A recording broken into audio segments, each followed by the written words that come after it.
Business with a servant's heart. Welcome to the podcast. Inspiration, motivation takes. Listen to the podcast. We're all about to talk about life. Our guests will share their life story. We want you to success in life and business. We're ready and we will start shortly. We're gonna talk about life. We're going to speak on business. You're gonna shine bright. We are going to witness. Business with a servant's heart. With hosts Steve Ramona and Ray. Inspiration, education talks. Listen to the podcast. Steve Ramona.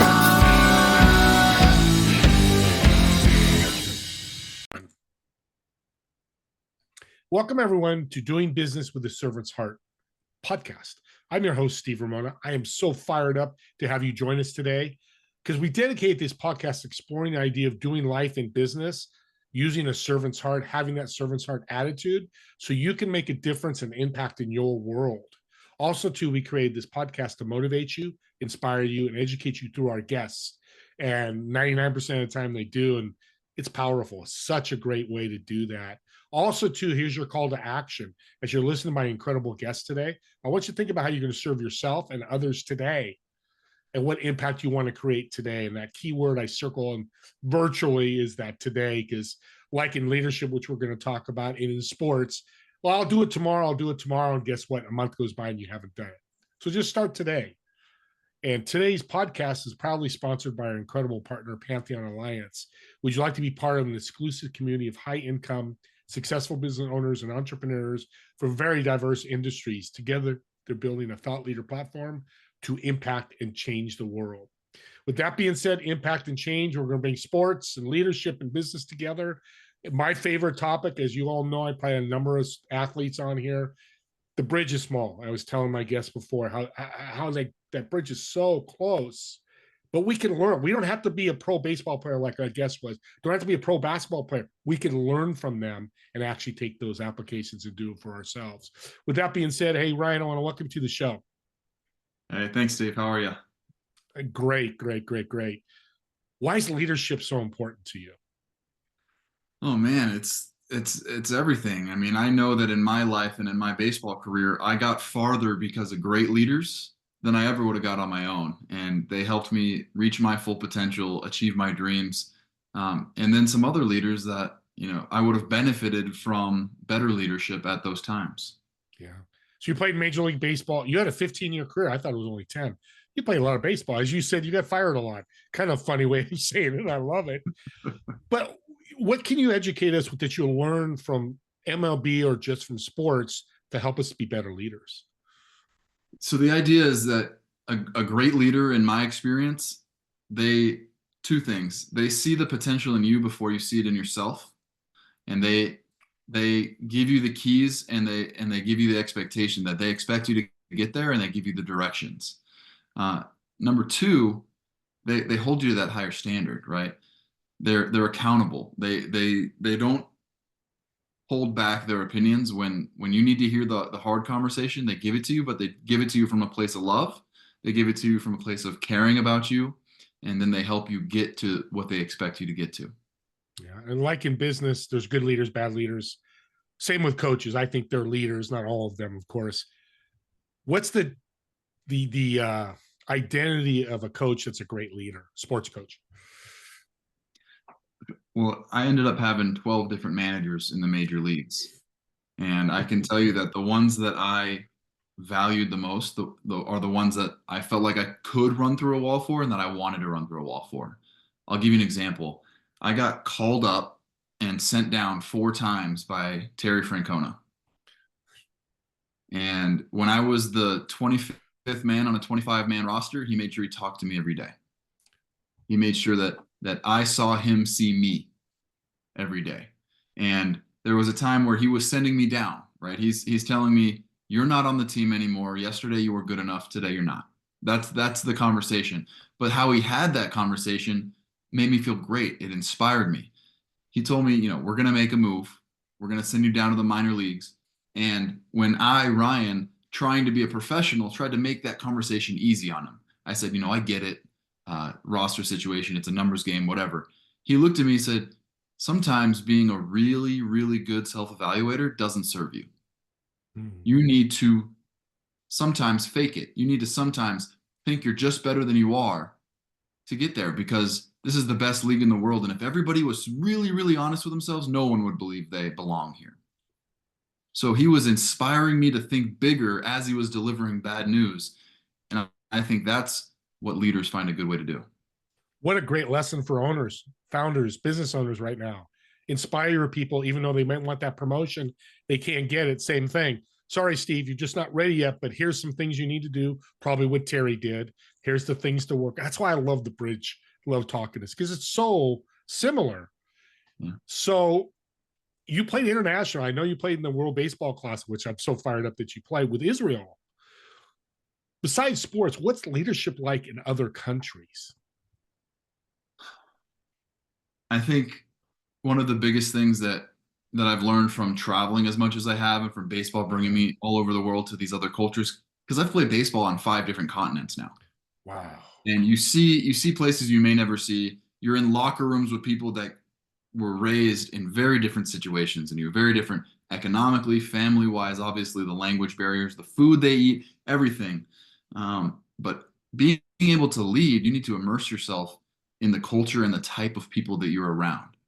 And I played in the Australian Professional Baseball League last January for a few weeks. I was the last player to arrive. I came for the second half of the season. And when I arrived, the team was a little bit in disarray. Some of my teammates had been texting me ahead of time, complaining about the manager, and they didn't love the coaching staff. And when I arrived, the manager was one of my former big league teammates from the Braves. And he basically said, "You be you and we'll be all right." And at this point, I'm gonna land the plane. I'm gonna loop around to your question in a second. But you said, what's leadership? What did you learn from all these different places? Well, playing in the Australian Professional Baseball League, half of the team had a day job. They were construction workers, literally digging ditches or putting cones up in tunnels on the roads during the day. And then they'd show up to the field at night and play a baseball game, making $1,500 a month for the 3-month season. So baseball was not their number one, but they were following a passion. You can't lead that team, those teammates, the same way that the leaders on my team in the Boston Red Sox, when guys are making millions of dollars and this is their full-time job, their full pursuit. You can't lead them in the same way. The same as when I played in Venezuela and we're in a third world country. And, if you get cut from the team, you might have to, you make a big error in a big situation. One of the fans might threaten your family, right? It's a very different situation. So what I would say is, internationally, what did I learn about leadership? Understand the people that you're with and connect on a really authentic level where you see them, you understand them, and you meet them where you are first, where they are first, before you try to bring them to where you are. Yeah. What a great lesson. And you say 15 years in MLB, and plus now Venezuela, Australia, and Israel, and you're probably 18 years old. You look 18, so I'm surprised you have this long career. But let's talk about communication and leadership. So important. I know we'll get in your keynote speaking. I want to talk about that. But, well, you're in Venezuela. Let's use that. There's going to be a communication gap a little bit, Spanish, English, but leadership has its own language. Talk about that, because I think you're really good at that. Yeah, well, there's a lot to be said about your body language and your facial expressions and the nonverbal communication, because I could use a translator. I can look at the translator, say what I want him to say, hope that he translates it correctly. But then I'm talking to the translator. I'm not talking to my teammate. I'm not talking to my peer, my person, right? Whenever I have to use a translator, and I always try in the language if I can, I speak a little Spanish. I'd say I'm maybe 40% fluent. I stumble through conversations. But they appreciate that I'm trying to speak to them in their language. And then when I really need to get that point across, or I really need to find the right words, then I ask someone that can help me. But I'm still talking to my teammate. I'm giving him my energy. I'm giving him my care, my give an F, right? Because I care about this person. The translator is there as a vessel, and they're their own person. But when I'm talking to you, I'm talking to you. interesting that you say that. I picture Otani. He's talking to, I mean, during the World Series, he's talking to Betts and Freeman and all these guys. You know, the translator's there, but he's interacting. And that's what you're saying. Interact the best way you can to make him feel it as a teammate. And I've seen, I've been in baseball a long time now. I played for 15 years, and now I broadcast for a year now. I do some coaching with the Chicago Cubs a little bit. And what I've seen is the players that make an effort to learn the language, whether it's the Latin guys, the Japanese guys, the guys from Asia that come over, the guys that make an effort to be able to communicate directly with their teammates are the same guys that make the effort to go the extra mile and play better and develop their skills. It's that same something in the back of your brain that's, if I'm going to be the best, everything matters. Yeah. In America, you better speak, you should speak English and don't rely on a third party. I love that. Well, I didn't tell you this, but I went through stalked you a little bit. Your motivational speaking is unbelievable. Oh, thank you. And now I see why, after all this you've been through. You definitely know leadership. What are you so passionate about keynote speaking to a big group? Oh my God. So the biggest thing, and if I've taken nothing away from all of my experiences, is that people are people. You said that I look like I'm 18 years old. I'm actually getting close to 40 here in a minute. I was doing a workshop and a session for a group of CEOs in New York who was self-described very difficult to please. And they said the same thing. They said, "Are you old enough to talk to us as leaders in the biggest, greatest city in the world?" But even in that room where these people are leading multiple hundreds of million-dollar companies in this room, they are people. And people have fears and hopes and dreams. And if you don't put them on a pedestal and you meet them where they are, you understand them, you see them, right? CEOs have the same hopes and dreams and fears that we do. It's just on a different scale. But they have to make decisions that affect people's lives and people's investments in their company. They have fears and doubts just the same as we do. So I can connect to them where I've been cheered by 55,000 people at a time. I've been booed by 55,000 people at a time. I've had my greatest days and my worst days ever broadcast on national television and celebrated on the SportsCenter top 10 and laughed at on the SportsCenter not top 10. And when they can relate to you and you can relate to them and see them on a human level, that gets me going, to see people see themselves in the story. Because I go up there and I tell stories through the lens of my baseball career, but I'm not talking about baseball. And it's not really about my career. It's about the lessons I learned and how can you see yourself in the story and take away something from the lessons that I had to earn the hard way. $1 million tip right there, Ryan, because with my podcast audience, he Major League Baseball, he played 15 years. I love baseball. I was a little excited and a little, but he's just Ryan who has a story to share. Same thing with the very wealthy business guys. I go, when I started this, just their people and just talk. If you get that lesson, audience, and run with it, you'll be very successful, because it really is. And if they say no, next. So they might head next. People out there listening, a lot of speakers will listen to my podcast. I've connected with a lot of them through my show. What's one tip you'd give that's really important when you're doing a speech to a group like that, or any group? What's important when you're speaking is be prepared, right? If they're bringing you in, they want to make sure that you're delivering a message in a way that is impactful, right? You're not there just to speak. You're there to deliver a message. One thing that I hear a lot from the CEOs or the head of HR that brings me in is they're tired of hearing the same thing from me, right? From the CEO. Same as when you were a teenager, your parents are parenting you, they're coaching you up. They tell you the same thing 100 times. And then Coach Steve on the baseball team tells you the same thing and you hear it, right? A lot of these CEOs that bring me in, they're like, your message aligns exactly with what I've been trying to tell them all year, with what our goal is for the next quarter, with what our word of the year is next year. They need to hear it from someone that's not me. Ryan, come deliver this message. And I do. And it leaves a lasting impression because they heard it from someone else. I'm intentionally an outsider. Yeah. So I'm going to use a baseball acronym.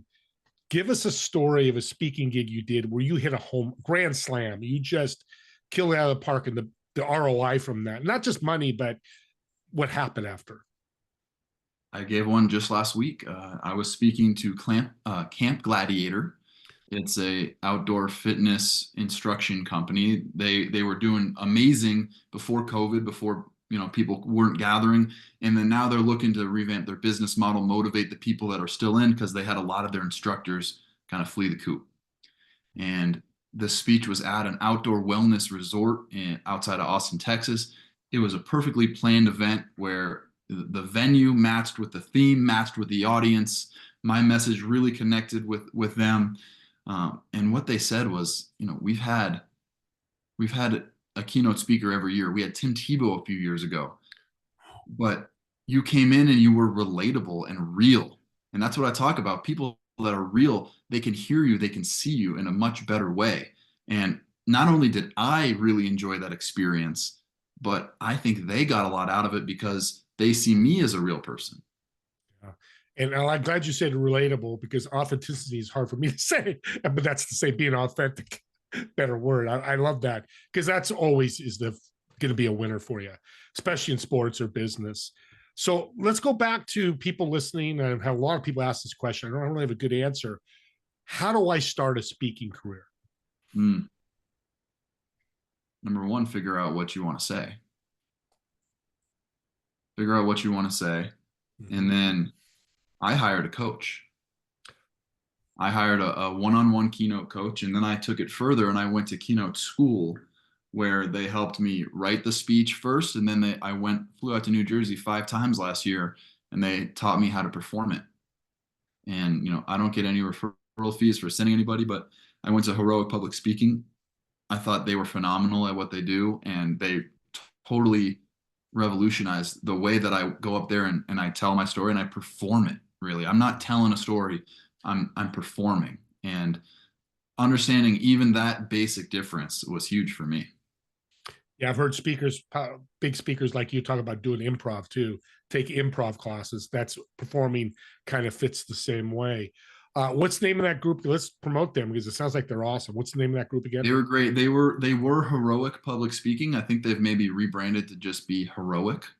Okay, perfect. So go out and reach for him. Like he said, he doesn't get an affiliate fee. Maybe I'll reach out to him and tell him to give him an affiliate fee, but we won't do that. When you talk to businesses, now it sounds like you're talking to high-end businesses. What's an ongoing theme that's a challenge for them? Something I've heard a lot lately is, our leadership team meets once a year. We make commitments to grow the business, and we're all motivated for a day, and then everyone's bonus comes in, the company's doing well. How do we stay motivated? How do we live up to the commitments that we make to each other, when if we just coast, if we just do the same things that we've always done, everyone gets a nice paycheck and nothing changes? Yeah. That is, because I have an advising business for businesses that I'm going to use. And you might say, and right off the top of my head, it's like, well, once a year is maybe part of the challenge too, maybe meet quarterly more often. Again, it's business to business. So what did you tell them? What was your answer to them? Well, for me, to quote Simon Sinek, you better understand your why. Yeah. You better understand why do you want to grow? Why is the status quo not enough? If everyone's coasting, everyone's getting a nice paycheck, why do you want to grow? Yeah. And do you have a shared goal or a shared language? Like, what is it that everyone's pulling on the same rope in the same direction? Because it sounds like some people aren't pulling at all. Yeah. Well, that leads to a question I was going to ask, and you reminded me. Leaders have to do the tough stuff, like, hey, Joe Smith, Steve Ramona, you're not a fit here. Let's find another position, or you don't fit our company. Talk about that, because I think that's a problem too with companies like, oh, I'll just keep Joe Smith around and kind of hide him. That's not good, I think. Yeah, well, certainly for baseball, I was cut 26 times, right? I understand as much as anyone, how difficult the business can be. Yeah. I understand that in the business world, you can't be as cutthroat as sports, because then you get a bad reputation. It's a terrible culture to just cut people at the first sign and replace them. That's not how you want to be. You want to give everyone every opportunity to live up to your expectations. And part of that comes with setting clear expectations. That's a leader's opportunity and a leader's burden, because most of the time when people fail to meet your expectations, it's because the expectations were not clear. Realistically, again, we're all people. Most people don't wake up in the morning and say, you know what, I'm going to let him down today. I'm going to go and do an average to below average job. That's not what people do. People show up, they want to do good work, they want to fulfill their obligations and fulfill their passions. And if you give them the opportunity to do that in a very clear way, they're going to do it. Yeah. And it falls into sports. They'll use Major League Baseball. That relief pitcher didn't throw that grand slam to lose the game. He didn't wake up, go, I want to throw a grand slam today and lose the game today. Again, there's that bridge there that's so powerful. What do you see the future of leadership? I see, as the world gets more and more computerized and there's more AI and there's less human interaction, that is leaders' opportunity to connect, to give that human touch that everyone craves so much. Yeah. As a species, we evolved to be communal, and we lack that, especially in the hybrid and remote workplace. You have to connect very intentionally. COVID taught us that big time. If anything, it's so well said. So you take something that could be negative and say, I'm going to turn a positive. It just opens more doors to me as a leader. That's what a leader does. He finds better ways, a better widget or whatever that may be, to do that. Last question, and then we're going to get to a little improv. What's a quick story in baseball that you have that was just funny as hell? Just funny, but also appropriate? Yeah, I forgot about that end of it. Yeah, you're right. I got one. Well, so marijuana is now decriminalized in our country. So this is now more appropriate than it was at the time. This was before marijuana was decriminalized. We were also in Toronto, so I don't know what the laws were there.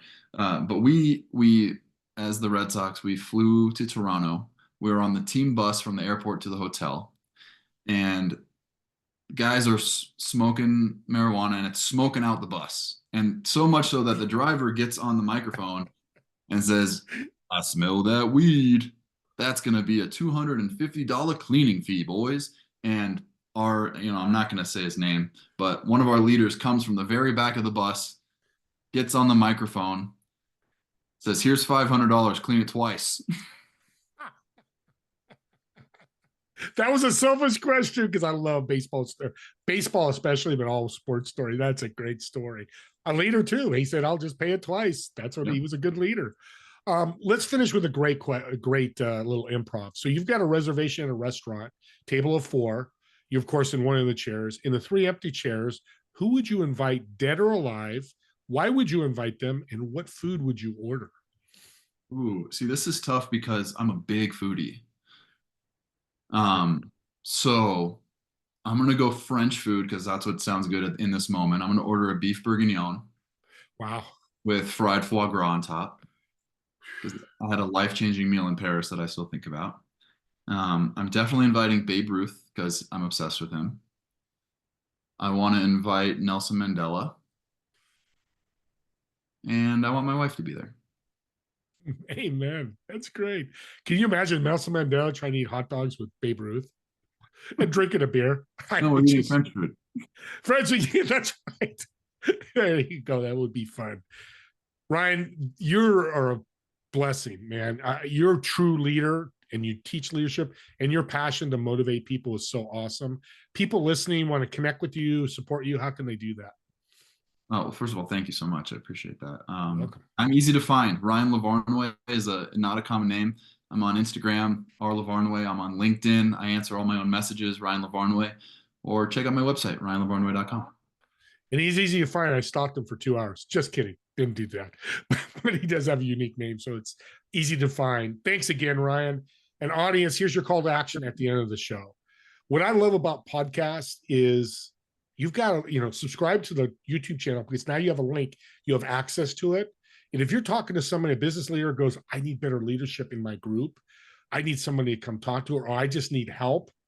You take this podcast link, share it with somebody. That's a servant's heart gift. And go, listen to Ryan. I listened to him on his show. He was incredible. That person listens, reaches out to Ryan, hires him. He comes and speaks and makes a change in his company.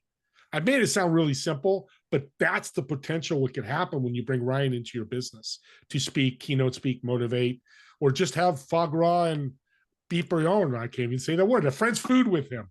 Just kidding, no. But that's a great call to action. And then comment on the YouTube channel as well. If it's for Ryan, I'll make sure he gets those comments. Reach out to him. And as always, say, me and Ryan want to thank you so much for watching or listening to this podcast. We'll see you on the next episode of Doing Business with a Servant's Heart. Have a great day, everyone.